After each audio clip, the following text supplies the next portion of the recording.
Hello and welcome. स्वागत है आप सभी का अनअकैडमी के इस ऑफिशियल यूट्यूब चैनल पर। मेरा नाम है गौरव शर्मा। हम लोग यहाँ पर बात कर रहे हैं मध्य प्रदेश सामान्य ज्ञान के बारे में। मध्य प्रदेश सामान्य ज्ञान के अंतर्गत हमने मध्य प्रदेश का जो सामान्य परिचय था, जर्नल इंट्रोडक्शन ऑफ एमपी, इसको कवर कर लिया है। इसके साथ में हम मध्य प्रदेश के गठन को कवर कर रहे हैं और मध्य प्रदेश के गठन के 3 लेक्चर हम लोग कंप्लीट यहाँ पर कर चुके हैं। सॉरी, आज का जो लेक्चर है ये तीसरा लेक्चर है। 2 लेक्चर हम लोग यहाँ पर कंप्लीट कर चुके हैं। हम देखो मध्य प्रदेश के जो गठन है, इस गठन को चरणबद्ध तरीके से पढ़ रहे हैं। इसमें काफ़ी सारी चीज़ें मैंने आपको समझाने की कोशिश की हैं और लेक्चर को स्टार्ट करने से पहले कुछ बातें आपको क्लियर कर दूं। ये जो क्लासेस हैं एमपीपीएससी प्रीलिम्स और मेंस दोनों में आपके लिए यूज़फुल रहेंगी। इसके साथ में मध्य प्रदेश राज्य सरकार के जो भी एग्ज़ाम्स होते हैं, सभी एग्ज़ाम्स में ये उतनी ही आपके लिए मददगार साबित होगी जितनी एमपीपीएससी के एग्ज़ाम में। तो आप बने रहें मेरे साथ, पढ़ते रहिए और जो भी डाउट एंड क्वेरी आपकी हों आप कमेंट बॉक्स करके मुझे बता दीजिएगा। देन मैं उस पर एक डेफिनेटली उस पर एक श्योरली वीडियो लेकर आऊँगा और आपके सारे डाउटों को सॉल्व करूँगा। तो देखिए, मध्य प्रदेश का आपके पास जो गठन है, इस मध्य प्रदेश के गठन को हमने चरणबद्ध तरीके से पढ़ा है। और चरणबद्ध तरीके से पढ़ने का मतलब क्या है कि हमने मध्य प्रदेश के गठन को कुछ पार्ट्स में डिवाइड किया था। ये पार्ट्स मैं आपको एक बार बता देता हूँ। ये पार्ट्स आपके पास क्या हैं कि हमने देखा था मध्य प्रदेश को कैसे पढ़ेंगे। हम मध्य प्रदेश को देखने वाले थे कि 1947 के पूर्व में मध्य प्रदेश, उसके बाद 1947 में मध्य प्रदेश। तो ये दो जो कहानियाँ आपके पास हैं, 1947 के पहले का मध्य प्रदेश आपको मैंने अच्छे से पढ़ा दिया है। 1947 में मध्य प्रदेश का सिनारियो क्या है ये हमने लास्ट लेक्चर में काफ़ी अच्छे तरीके से पढ़ा था। आज हमें क्या पढ़ना है? आज हम लोग पढ़ेंगे कि जो 1956 है, इस 1956 में मध्य प्रदेश की क्या यहाँ पर स्थिति हुई, 1956 में एमपी की क्या सिनारियो बना, और उसके बाद हमें जो लास्ट पढ़ना होगा वो रहेगा कि 2000 में मध्य प्रदेश की क्या स्थिति थी। 1956 में मध्य प्रदेश के पुनर्गठन को पढ़ने से पहले आप उस समय भारत की क्या स्थिति थी इसको समझने की कोशिश करिएगा। इसको समझने की कोशिश करने का मतलब क्या है कि देखिए, भारत आपके पास 1947 में आज़ाद हुआ, 1947 में, और 1947 में आज़ाद होने के बाद भारत का जो विभाजन किया गया था, मतलब भारत का जो गठन किया गया था, वो किया गया था आपके पास भौगोलिक और राजनीतिक आधार पर। मतलब हमने 1947 में जो आपके पास राज्य बना दिए थे, इसके 2 आधार थे। एक तो आपके पास भौगोलिक था और एक आपके पास क्या था, राजनीतिक था। और इसके आधार पर हमने राज्यों को 4 कैटेगरी में, यहाँ पर हमने 4 कैटेगरी बनाई थी और इन कैटेगरी में राज्यों को शामिल कर दिया था। लेकिन यहाँ परेशानी क्या थी? राज्य आपके पास काफ़ी बड़े बड़े थे और काफ़ी बड़े राज्य आपके पास थे, तो इनमें एडमिनिस्ट्रेशन बहुत बड़ी परेशानी का एक कारण बना था। और ये एडमिनिस्ट्रेशन तो परेशानी का कारण बना ही हुआ था। इसी टाइम पर गांधी जी के जो विचार हैं, ये गांधी जी के विचार बड़े प्रासंगिक हो रहे थे। गांधी जी का कहना यहाँ पर क्या था?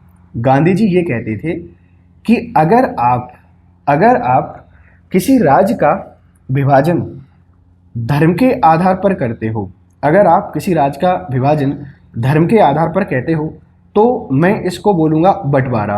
बंटवारे का मतलब क्या है? मैं इसे बोलूँगा क्या? विभाजन। और अगर आप भाषा के आधार पर राज्यों का गठन करते हो, तो ये मेरे हिसाब से कहा जाएगा क्या? गठन। मतलब गांधी जी का कहना क्या था? अगर आप भारत को गठन करना चाहते हो, अगर आप भारत को बनाना चाहते हो, तो जो भी आपके पास राज्य हैं, इन राज्यों को भाषाई आधार पर गठन कर दीजिए। अभी भारत का जो काम हुआ है वो सिर्फ धर्म के आधार पर हुआ है और यहाँ तो भारत विभाजित हुआ है, तो आप इसको गठन कैसे कह सकते हैं? तो गांधी जी का मानना क्या था कि राज्यों का जो गठन है वो भाषा के आधार पर हो। सारे के सारे राज्य भी यही चिल्लाने लगे हुए थे कि भैया हमारा गठन किसके आधार पर कर दो? भाषा के आधार पर कर दो। ना सिर्फ गांधी जी, बल्कि अगर आप 1895 और 96 में जाएंगे, 1895-96 जाते हैं, हमारे एक बहुत बड़े लीडर हैं बाल गंगाधर तिलक। और जब भी हम लोग बाल गंगाधर तिलक की बात करते हैं, ये पहले ऐसे व्यक्ति हैं जो आज़ादी के लिए जेल गए।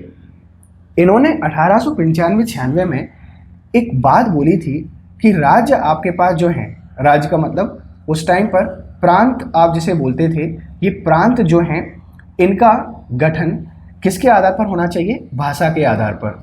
मतलब 1896 में जो आपके पास बाल गंगाधर तिलक हैं, इन्होंने भी भाषा की इम्पोर्टेंस आपको बता दी थी। इससे पहले हम लोग बात करते हैं जो स्वामी दयानंद सरस्वती आपके पास थे।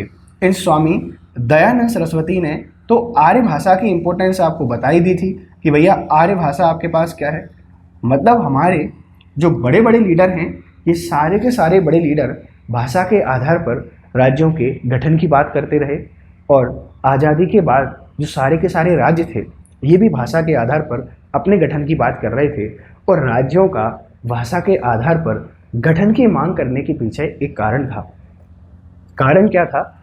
1945 और 46 के समय है, 1945 और 46 की हम लोग बात करते हैं, अंग्रेजी शासनकाल है।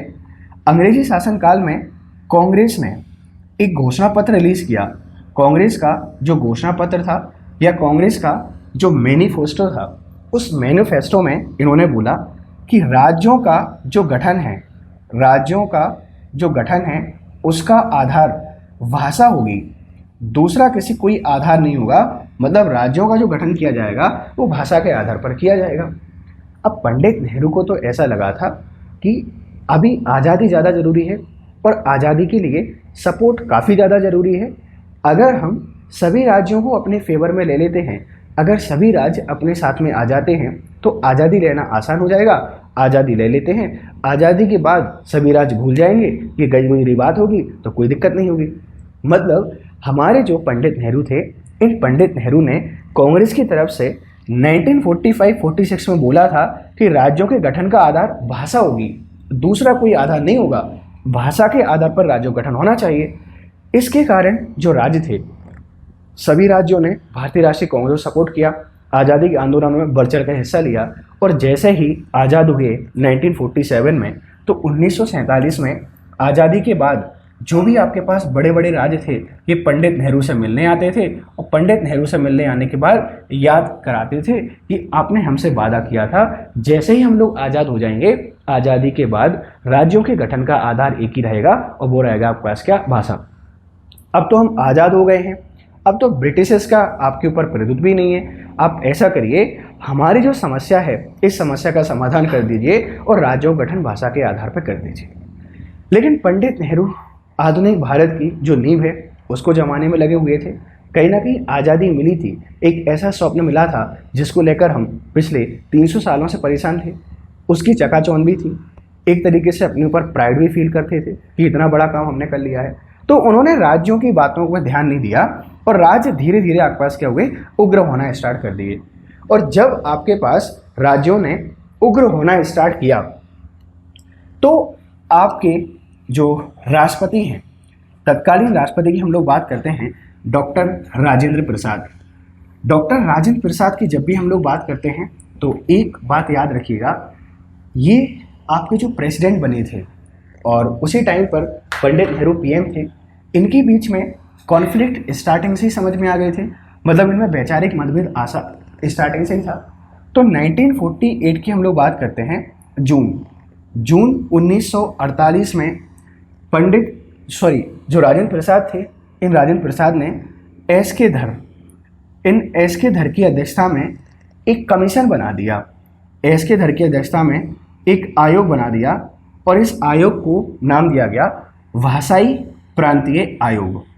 इसको नाम दिया गया आपके पास क्या? भाषाई और प्रांतीय आयोग। और इस आयोग से बोला गया कि आपको क्या करना आपको एक काम करना है, हमारे पास जो राज्य हैं, क्या इन राज्यों का गठन का जो आधार भाषा हो सकती है क्या? और अगर भाषा आधार हो सकती है तो क्या तरीका होना चाहिए जिससे इन राज्यों की मांग भी पूरी हो जाए और देश को ज़्यादा नुकसान भी ना हो, मतलब देश को ज़्यादा लॉस भी ना हो। जब एस के धर आयोग अपना काम कर रहा था, तो इसको एक बड़े नेता का मतलब आपके पास कौन है? Doctor B R Ambedkar. ये बी आर अम्बेडकर जी ने एक सजेशन दिया, एक सलाह दी कि बॉम्बे आपके पास जो राज्य है, इस बॉम्बे राज्य का भाषा के आधार पर विभाजन कर दो। एक बना दीजिए इसमें से क्या? गुजरात, और एक बना दीजिए इसमें से आपके पास क्या? मुंबई। जैसे ही आपके पास वी आर अम्बेडकर ने भाषाई प्रांतीय आयोग को ये मैसेज दिया, ये एक पत्र लिखा, तो उसके बाद के एम मुंशी ने एक पत्र लिखा भाषाई जो कमीशन है आपके पास, राज्य भाषाई कमीशन की हम लोग बात करते हैं, के एम मुंशी कहते हैं बहुत अच्छी बात है, बम्बई आपके पास जो है इसको 2 पार्ट में डिवाइड कर दीजिए, एक गुजरात में और एक मुंबई में। लेकिन जो गुजरात है, इस गुजरात की जो कैपिटल है वो आपके पास क्या रहेगी? वो बॉम्बे ही रहेगी। वो आपके पास क्या रहेगी? मुंबई ही रहेगी, ये नहीं बदलेगी। मतलब क्या है? जो के एम मुंशी थे ये डायरेक्टली कहना चाहते थे बी आर अम्बेडकर को कि आप जैसा बोल रहे हैं वैसा होने वाला नहीं है। जब ये सारी चीज़ें एस के धर कमीशन ने देखी, तो एस के धर कमीशन के मन में एक विचार आया कि जब राजनीतिक तौर पर इतना ज़्यादा गतिरोध है, जब ये राजनेता हैं, पढ़े लिखे हैं, इतने समझदार हैं, देश की आज़ादी के लिए हर एक ने कंट्रीब्यूट किया है, और जब भी हम लोग राज्यों के गठन का आधार भाषा को बना रहे हैं तो इनमें ही लड़ाई होने लगी है, तो सोचिए जनता पर क्या इसका प्रभाव पड़ेगा। तो जो आपके पास एस के धर कमीशन था, इस एस के धर कमीशन ने अपनी रिपोर्ट सौंपी, और रिपोर्ट में इन्होंने एक बात बोली, 2 बातें आपको याद रखना है कि राज्यों का गठन भाषा के आधार पर नहीं होना चाहिए।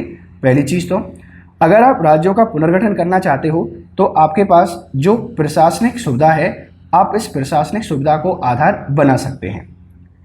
अब देखो, राज्यों के गठन के काफ़ी सारे तरीके हो सकते हैं। हम राज्यों का गठन भाषा के आधार पर कर सकते हैं, हम राज्यों का गठन धर्म के आधार पर कर सकते हैं, हम राज्यों का गठन भौगोलिक आधार पर कर सकते हैं, हम राज्यों का गठन राजनीतिक आधार पर कर सकते हैं। ये 4-5 तरीके अलग अलग हैं। अगर हम भौगोलिक आधार पर करें तो 4 प्रकार के राज्य बना दिए थे, इनका एडमिनिस्ट्रेशन आसान नहीं था, तो ये तरीका अपना नहीं सकते थे। अगर हम लोग बात करें धर्म के आधार पर राज्यों का पुनर्गठन करने का, तो 1905 में हमारा अनुभव बहुत कड़वा रहा था कि 1905 में जब बंगाल का विभाजन किया गया था तो पूर्वी बंगाल और पश्चिमी बंगाल के तौर पर इसको डिवाइड किया गया था। किस तरीके से बंगाल में सांप्रदायिक तनाव जन्मा था, या किस तरीके से जो सांप्रदायिक तनाव आपको अभी भी देखने को मिलता है, वो 1905 के बंगाल पार्टीशन से देखने को मिलेगा ही। मतलब भौगोलिक आधार पर हम लोग कर नहीं सकते, और हम लोग बात करें कि आपके पास जो धर्म है उस धर्म के आधार पर गठन हम लोग कर नहीं सकते। अब बचा आपके पास क्या? वही आपके पास प्रशासनिक सुविधा। तो एस के धर ने क्या बोला कि भैया भाषा के आधार पर गठन तो नहीं किया जा सकता, प्रशासनिक सुविधा के आधार पर गठन किया जा सकता है। जैसे ही एस के धर आयोग ने अपनी रिपोर्ट पब्लिश की या रिपोर्ट को सार्वजनिक किया, उसके बाद जो राज्य थे, इन राज्यों की जो उम्मीदें थी उन पर पानी फिर गया। इन्होंने फिर से अपनी मांग करना स्टार्ट कर दिया।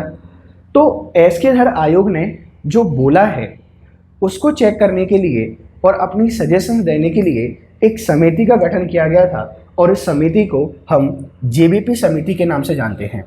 तो 1948 में एस के धर कमीशन आया, और एस के धर कमीशन कोई सजेशन यहाँ पर नहीं दे पाता है, और सजेशन ना दे पाने के कारण फिर हमने 1948 में ही एक कमेटी का गठन किया, जिसे हम लोग जानते हैं जेबीपी समिति के नाम से। ये जो जेबीपी समिति है इसकी अपने आप में काफ़ी ज़्यादा इंपॉर्टेंस है, क्योंकि जब भी हम लोग बात करते हैं जे का नाम यहाँ पर हमारे पास पंडित जवाहरलाल नेहरू हैं, वी की हम लोग बात करते हैं वल्लभ भाई पटेल हैं, और पी की हम लोग बात करते हैं पट्टाभी सितार मैया है। तीनों बड़े फेमस नेता थे।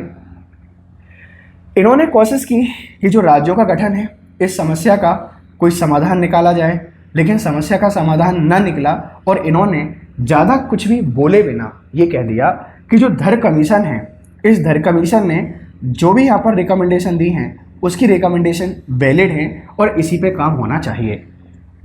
जब धर कमीशन ने ऐसा बोला कि भाषा के आधार पर गठन नहीं हो सकता, और जेबीपी समिति ने भी ऐसा ही बोला कि धर कमीशन ने सही बोला है, तो दक्षिण भारत के जो राज्य थे उन राज्यों का सब्र का बांध टूट गया और दक्षिण में आंदोलन तेज होने लगे।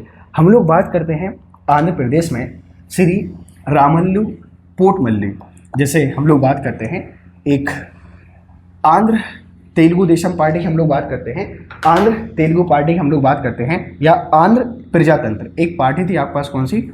आंध्र प्रजातंत्र। इस आंध्र प्रजातंत्र पार्टी ने क्या किया, पूरा आपके पास जो आंध्र प्रदेश था, इस आंध्र प्रदेश में एक आंदोलन स्टार्ट कर दिया। ये क्या कहना चाहते थे कि भैया जो आपके पास आंध्र प्रदेश है, इस आंध्र प्रदेश का गठन तो कर दो आप लोग किसके आधार पर? तेलुगु भाषा के आधार पर। लेकिन जो आपके पास चेन्नई वाला रीजन है, जो आपके पास मद्रास वाला रीजन है, मतलब जो आपके पास तमिल वाला रीजन है, ये तमिल वाला रीजन भी इसमें शामिल होना चाहिए। मतलब क्या है, भाषा के आधार पर ये राज्यों के पुनर्गठन की मांग को बढ़ावा देने लगे। और इसी दिशा में हम लोग बात करते हैं, एक व्यक्ति है 1951 में श्री रामल्लू पोर्टमल्ली।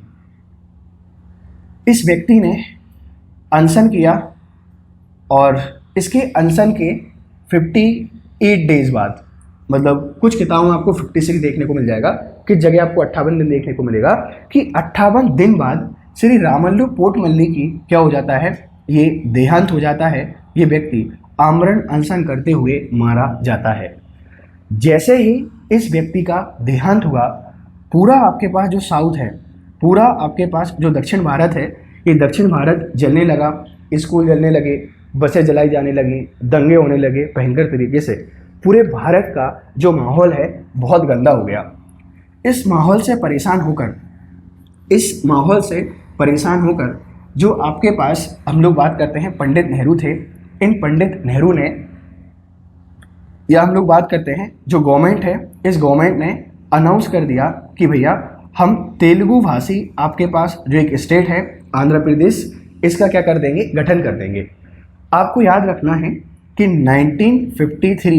1953 में भाषा के आधार पर गठित होने वाला जो पहला आपके पास राज्य था, ये पहला राज्य आपके पास कौन है, आंध्र प्रदेश। और तेलुगु भाषा के आधार पर इसका क्या किया गया था, गठन किया गया था।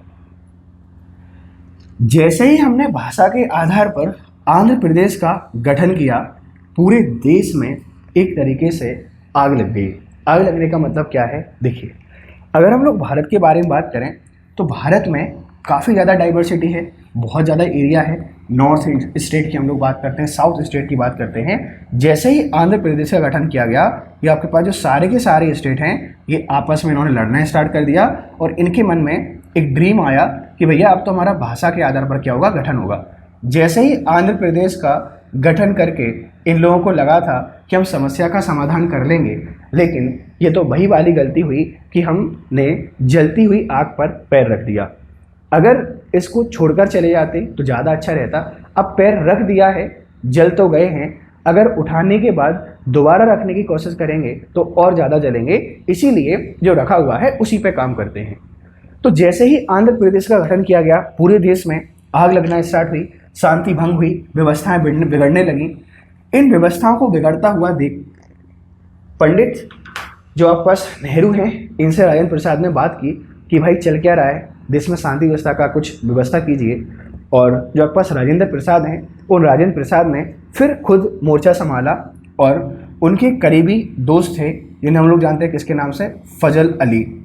ये फजल अली आपके पास क्या है, जो इलाहाबाद हाईकोर्ट है, उस इलाहाबाद हाईकोर्ट के रिटायर्ड जज थे।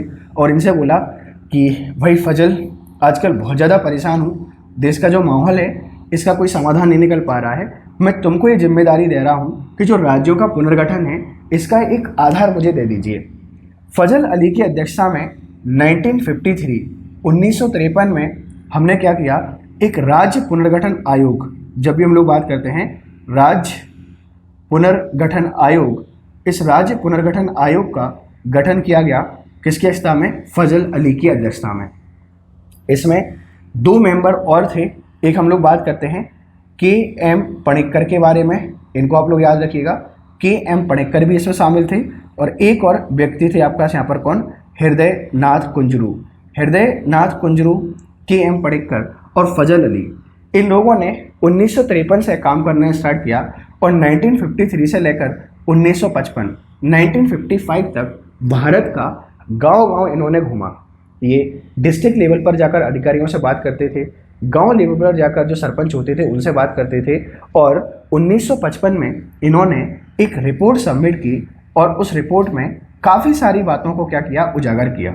मतलब क्या है, 1955 में फाइनली इन्होंने एक तरीका बता दिया कि राज्यों के गठन का आधार क्या होना चाहिए। इनकी रिपोर्ट की जो बातें हैं, इंपॉर्टेंट बातें मैं आपको बता देता हूं। इन्होंने ऐसा बोला कि देखो, सिर्फ जो भाषा है, इस भाषा के आधार पर अगर आप राज्यों का गठन करोगे तो ये तो गलत है। अगर भाषा के आधार पर राज्यों का गठन कर दिया तो आपको आपके देश में ही कम से कम 50 से ज़्यादा, मतलब उसी समय पर 1956 में ही 50 से 60 आपको राज्य देखने को मिल जाते, क्योंकि हर किसी की अपनी अलग क्या थी, भाषा थी। अगर भाई भाषा के आधार पर राज्यों का गठन नहीं करना है तो तुमने कौन सी नई बात हमें बता दी, समस्या का समाधान थोड़ी हुआ है, ये तो वैसी की वैसी बनी है।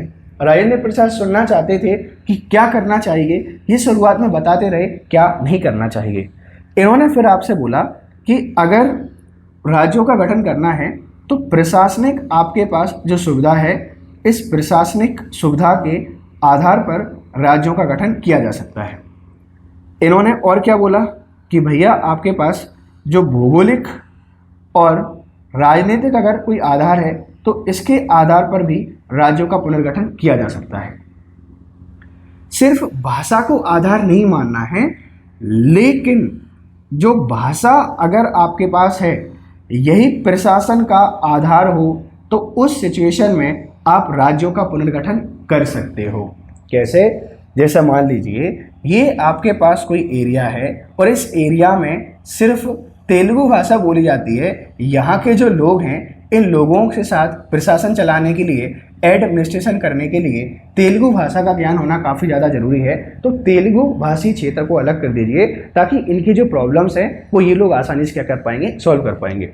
सिर्फ भाषा के आधार पर नहीं, ऐसा नहीं कि कुछ लोग अलग बोलते हैं। जैसे हम लोग बात करें एमपी के बारे में, आपका जो मध्य प्रदेश है इसमें भी आपको अलग अलग भाषा समूह आपको देखने को मिल जाएंगे। मतलब मध्य प्रदेश के अंदर हम लोग क्या करते हैं, अलग अलग 4-5 स्टेट बना दें। ये बनाना ठीक रहेगा क्या? नहीं है, खर्चीला हो जाएगा, बहुत ज़्यादा पैसा खर्च होगा और उस तरीके से प्रशासन भी नहीं हो पाएगा जिस तरीके से करना चाहिए। तो इसी को आधार बनाते हुए ये जो आपके पास फजल अली की सिफारिश थी या फजल अली की जो रिकमेंडेशन थी, इनको आधार बनाते हुए मध्य प्रदेश का गठन किया गया 1956 में। और आप सबको पता है कि 1956 से पहले मध्य प्रदेश 3 पार्ट में आपके पास डिवाइड था। 1 नवंबर की हम लोग बात करते हैं, 1 नवंबर 1956 मध्य प्रदेश में फिर से आपके पास क्या होता है, परिवर्तन आता है। और ये परिवर्तन आपके पास क्या है, इसको हम लोग थोड़ा सा मैप के थ्रू समझने की कोशिश करते हैं। पहले तो 1956 का एमपी बना लेते हैं 1956, और 1956 में क्या स्थिति है। देखिए, ये हमारा प्यारा सा मध्य प्रदेश है और इस प्यारे से मध्य प्रदेश का ये आपके सामने एक मैप है। 1956 को हम लोग पहले समझने की कोशिश कर रहे हैं, उसके बाद फिर इन और चीज़ों को समझेंगे। 19 आपके पास जो 56 है, इस 1956 में हमारा जो एमपी है वो कुछ इस तरीके से था। हमारा जो एमपी है वो कुछ इस तरीके से था। ये इसमें आपके पास पूरा का पूरा पार्ट ए की हम लोग बात करते हैं, पार्ट बी की हम लोग बात करते हैं, पार्ट सी की हम लोग बात करते हैं, ये आता था। 1956 में हमने इस मध्य प्रदेश में कुछ चेंजेस किए। कुछ चेंजेस करने का मतलब क्या है कि साउथ वाला आपके पास जो रीजन था, ये इतना रीजन आपके पास क्या कर दिया, हमने अलग कर दिया। अलग करने का मतलब क्या है, जो महाराष्ट्र वाला आपके पास रीजन था, मतलब part A, part B, part C को मिलाकर हमने क्या कर दिया, एक मध्य प्रदेश बना दिया। मतलब 1947 से 1946 के बीच में हम जाने जाते थे पार्ट ए के नाम से, हम जाने जाते थे पार्ट बी के नाम से, हम जाने जाते थे पार्ट सी के नाम से। इन सबको मिलाकर हमने क्या कर दिया, एक राज्य बना दिया। इसको नाम दे दिया क्या, मध्य प्रदेश। तो क्या सीधा सीधा यहाँ पर बना दिया था क्या? नहीं। देखिए, जो आपके पास दक्षिण की हम लोग बात करते हैं, दक्षिण में जो महाराष्ट्र वाला आपके पास रीजन है, मतलब हम लोग बात करते हैं किसके बारे में, जो वर्धा वाला रीजन है, और वर्धा के साथ में जो आपके पास नागपुर वाला रीजन है, मतलब वर्धा की हम लोग बात करते हैं, नागपुर की हम लोग बात करते हैं, चांदा की हम लोग बात करते हैं, भंडारा की हम लोग बात करते हैं। ये सारे के सारे आपके पास जो क्षेत्र हैं ये कहाँ पर चले गए, महाराष्ट्र में चले गए। और शेष आपके पास जो भूभाग है हमने किस में मिला लिया, मध्य प्रदेश में मिला लिया। पूछा जाता है कौन कौन से चेंजेस हुए, समझिएगा इस चीज़ को कि दक्षिण से जो विदर्भ वाला आपके पास रीजन था, जो महाराष्ट्र वाला आपके पास रीजन था, इसको हमने महाराष्ट्र में मिला दिया। शेष पूरा का पूरा जो क्षेत्र है छत्तीसगढ़ सहित हमने किस में मिला लिया, मध्य प्रदेश में मिला लिया। जब भी हम लोग बात करते हैं किसकी, पार्ट सी के बारे में, जो बुंदेलखंड और बघेलखंड वाला रीजन था, ये पूरा का पूरा हमने क्या किया, एमपी में मिला लिया। और जब भी हम लोग बात करते हैं पार्ट बी के बारे में, तो पार्ट बी पूरा का पूरा हमने क्या किया, एमपी में मिलाया, बस एक एरिया को छोड़कर। देखिए यहाँ पर आपके पास एक क्षेत्र है सुनील टप्पा, और ये जो सुनील टप्पा है ये मध्य प्रदेश का हिस्सा था, राजस्थान में चला गया। और यहाँ पर आपके पास एक जगह है जिसे आप लोग जानते हो किसके नाम से, सिरोंज। सिरोंज की हम लोग बात करते हैं, ये एक तहसील है, समझिएगा।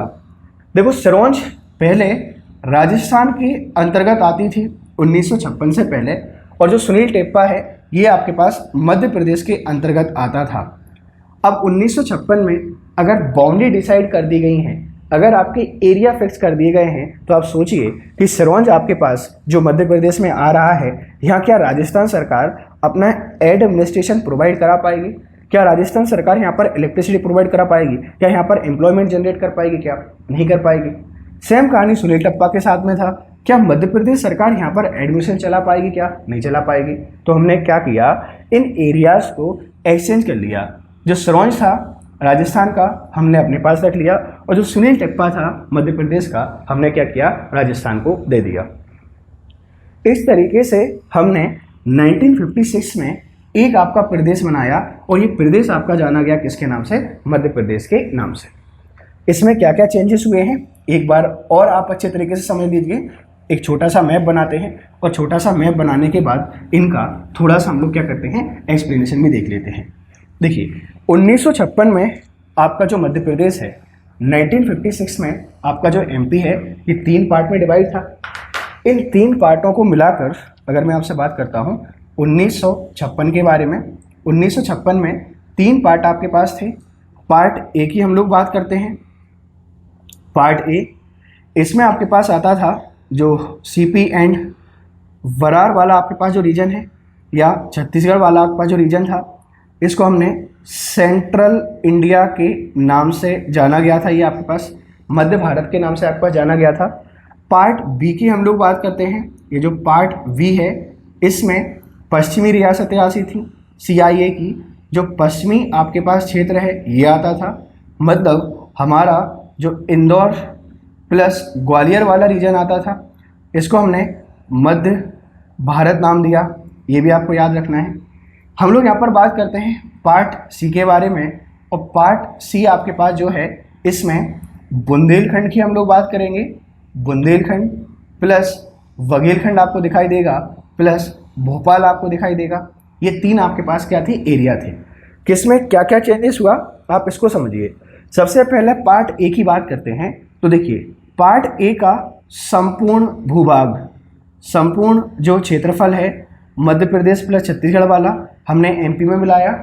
सिर्फ महाराष्ट्र वाला आपके पास जो क्षेत्र था, मतलब ऐसे क्षेत्र जो मराठी भाषी थे, और मराठी भाषी का मतलब क्या है आप समझ जाइए। जो आपका नागपुर है, और आपके पास जो बरार है, नागपुर संभाग, और जो आपके पास बरार संभाग है, इसको हमने क्या कर दिया, महाराष्ट्र को दे दिया। और रिमेनिंग जो पूरा का पूरा भूभाग है ये एमपी में आ गया 1956 में, 1956 में। पार्ट बी की हम लोग बात करते हैं। तो पार्ट बी में 2 बड़ी समस्याएं थीं। एक हम लोग बात करते हैं किसके बारे में, जो सुनील टेपा है, इस सुनील टेपा के बारे में। और एक हम लोग बात करते हैं किसके बारे में, सिरोंज के बारे में। सिरोंज देखो आपके पास राजस्थान रियासतों का हिस्सा थी, और सुनील टेपा आपके पास मध्य प्रदेश का हिस्सा था। तो पार्ट बी का पूरा भाग हमने मध्य प्रदेश में मिला लिया, लेकिन जो सुनील टेपा था ये हमने किसको दे दिया, राजस्थान को दे दिया। और जो सिरोंज आपके पास राजस्थान का एरिया था, इसको हमने क्या किया, मध्य प्रदेश में मिला लिया। पार्ट सी की हम लोग बात करते हैं। बुंदेलखंड, बघेलखंड और भोपाल, ये पूरा का पूरा जो भाग है ये मध्य प्रदेश में हमने क्या कर दिया, मिला दिया। और इस तरीके से 1956 में आपका मध्य प्रदेश बना। और ये मध्य प्रदेश का इमेज क्या है, या इस मध्य प्रदेश का मैप क्या है, मैं आपको बता देता हूँ अच्छे तरीके से। ताकि आपको कोई भी यहाँ पर डाउट ना हो। देखिए, इस क्लास में हम लोग 1956 में जो मध्य प्रदेश की स्थिति है उसको समझने की कोशिश कर रहे हैं। देखिएगा, 1956 में कुछ इस तरीके से हमारा एक मैप बना। आप इस मैप को भी देख लीजिए अच्छी तरीके से, ताकि आगे जाके आपको जब पेपर में मैप बनाने का रहेगा तो उतनी ज़्यादा दिक्कतें यहाँ से आपको ना आए। जब भी हम लोग बात करते हैं 1956 के बारे में, 1956 में ऐसा आपका मैप बनता है। कौन कौन से एरिया किसको दिए गए थे एक बार आपको बता देता हूँ। देखिए, ये नीचे आपके पास जो मराठी भाषी क्षेत्र था, नीचे आपके पास जो मराठी भाषी क्षेत्र था, ये मराठी भाषी क्षेत्र हमने क्या कर दिया, महाराष्ट्र को दे दिया और पूरा का पूरा भाग एमपी में शामिल कर दिया। यहाँ आपके पास सिरोंज तहसील है और ये जो सिरोंज आपके पास है ये राजस्थान का हिस्सा थी। यहाँ पर आपके पास सुनील टेपा है और ये सुनील टेपा आपके पास मध्य प्रदेश का हिस्सा था। प्रशासनिक, राजनीतिक और जो व्यवहारिक है, ये बहुत सारी परेशानियों का सामना करना पड़ता। इसीलिए हमने क्या किया कि जो सुनील टेपा है और सिरोंज है इसको एक्सटेंड कर लिया और उसके बाद पूरा जो पार्ट बी था ये मध्य प्रदेश में शामिल कर दिया। पार्ट सी पूरा का पूरा आपके पास मध्य प्रदेश में शामिल कर दिया और 1956 में आपका एक राज्य बना मध्य प्रदेश। 1956 की हम लोग बात करते हैं। ये क्षेत्रफल के आधार पर भारत का सबसे बड़ा राज्य बना। याद रखिएगा, जब भी हम लोग बात करते हैं उस समय मध्य प्रदेश में 43 जिले थे आपके पास और छत्तीसगढ़ भी इसी के अंतर्गत आता था। तो 1956 में मध्य प्रदेश का क्या सिनारियो था इसको मैंने आपको समझाने की कोशिश की है। अब राज्य पुनर्गठन का सिर्फ एक ही पार्ट हमारा बचा हुआ है और वो है आपके पास 2012 की स्थिति। उम्मीद करता हूँ कि ये जो क्लास है आपको समझ में आ रही होंगी। देखो, ये हमारे जो लेक्चर्स हैं ये MPPSC प्री और मेंस दोनों के लिए हेल्पफुल रहेंगे। इसीलिए हम लोग जो डिस्कशन है बहुत ज़्यादा डिटेल में कर रहे हैं। आप मेरे साथ जुड़े रहिए, बने रहिए। जो भी आपके डाउट हैं आप कमेंट बॉक्स में करिए, उनको मैं क्या करूँगा, सॉल्व करूँगा। Thank you very much for discussion. Have a nice time. Good day.